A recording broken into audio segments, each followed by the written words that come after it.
Hello everyone, কেমন আছেন সবাই? আশা করি অনেক ভালো আছেন। ইন্ডিয়ার থেকেও আগে এবছর আমাদের এখানে সরস্বতী পুজো হচ্ছে। আমাদের এখানে শনিবারে সরস্বতী পুজো হয়েছে, তার জন্যে সকাল সকাল অনেকটা পনির রান্না করে নিয়ে যাচ্ছি।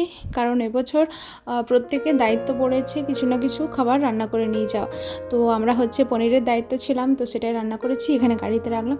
আর বাইরেটা না ভীষণ ঠান্ডা, এখানে তো ঠান্ডা মনে হচ্ছে যেন শেষই হবে না, প্রায় দিনই স্নো পড়ছে। আর রাস্তাগুলো এত স্লিপারি হয়ে গেছে, রিব্বা তো একবার আস্তে আস্তে এখানে কাছারি খাচ্ছিল। তো এই যে দেখুন রাস্তাগুলো এরকম একটা স্লিপারি হয়েছে। আর এই দরজাগুলো না খোলাই যাচ্ছে না, আমি যা হোক করে এরকম ঠুকে ঠুকে আর কি বার করছি দরজাটা। আমাদের এখান থেকে জায়গাটা মোটামুটি 10 মিনিটের মতো সময় লাগবে। তো তাড়াতাড়ি একটু বেরিয়ে পড়লাম, প্রচণ্ড ঠান্ডা জানেন তো। আর এই যে চলে এসেছি এখানে। এখানে এরকমই একটা হলের মতো জায়গা ভাড়া নেওয়া হয়। তো আর যতগুলো প্রোগ্রাম করা হয় সেগুলো সাধারণত শনিবার রবিবার ধরে করা হয়। এবছর আমাদের এখানে পুজোটা আর কি শনিবারে হচ্ছে। সরস্বতী পুজো মানেই কিন্তু হাতে হাতে কাজ করা, আর সবাই একসাথে অনেক আনন্দ করা, আর খিচুড়ি ভোগ খাওয়া।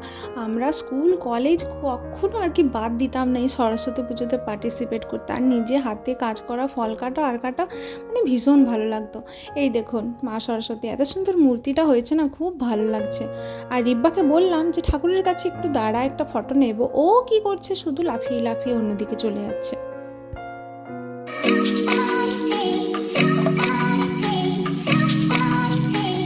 এখানে অনেক ছোট ছোট বাচ্চা আছে, তো সবাই হচ্ছে পুষ্পাঞ্জলি দেওয়ার জন্য অপেক্ষা করছে মা সরস্বতীর কাছে, কারণ এই সময়টার জন্য আমরা সবাই অপেক্ষা করে থাকি। তো পুজো আমাদের এখনও শুরু হয়নি, জানি না কখন শুরু হবে, অলরেডি 11:30 বেজে গেছে।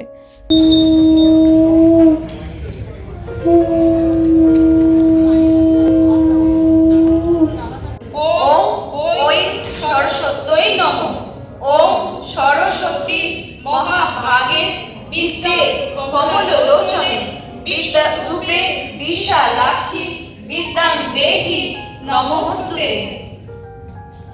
এসো সচন্দন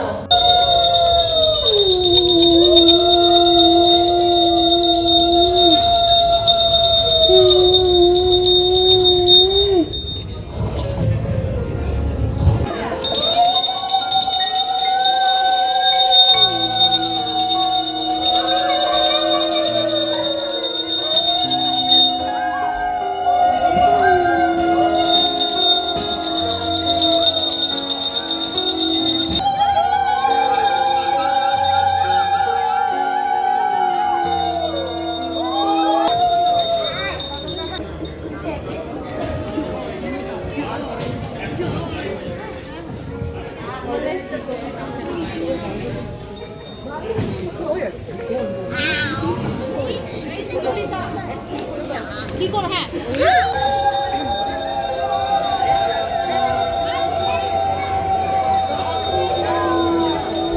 আমাদের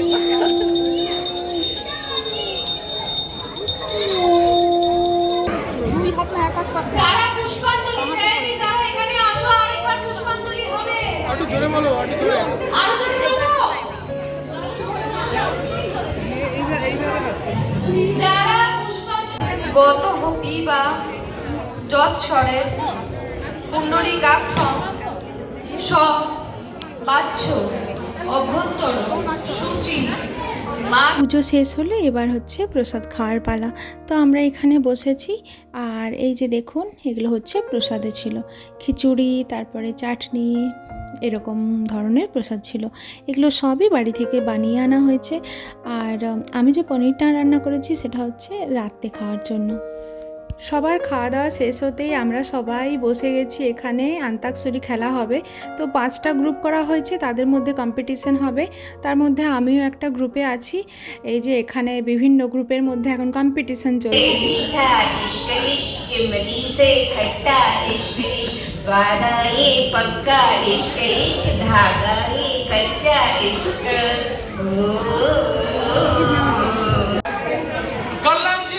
সঠিক উত্তর।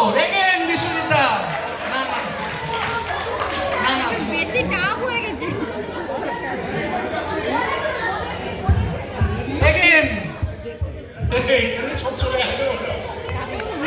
আবার বিশ্বজিৎ দাস আন্তাক্ষরী তো শেষ হলো, এবার হচ্ছে একটা কালচারাল প্রোগ্রাম হবে। তাতে হচ্ছে আমাদের একটা সমবেত সঙ্গীত আছে।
বড়রা সবাই নিচে প্রোগ্রাম দেখছে আর ছোটগুলো সব ওপরে উঠে যাচ্ছে, আর রিব্বা তাদের মাঝখানে একটু ছোট পড়ে গেছে। তো ওর জন্য আমাকেও বারবার ছুটে আসতে হচ্ছে। এই দেখুন সবাই এখানে বসে প্রোগ্রাম দেখছে। প্রোগ্রামটি প্রায় শেষের মুখে, এবার আমাদের ডিনার হবে, মানে আরতি হবে তার আগে।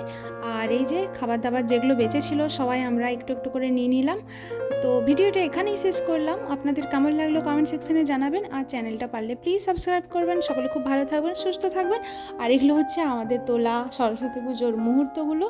তো এখানেই শেষ করলাম। ভালো লাগলে চ্যানেলটা প্লিজ সাবস্ক্রাইব করবেন। অনেক অনেক ধন্যবাদ ভিডিওগুলো আমার দেখার জন্যে।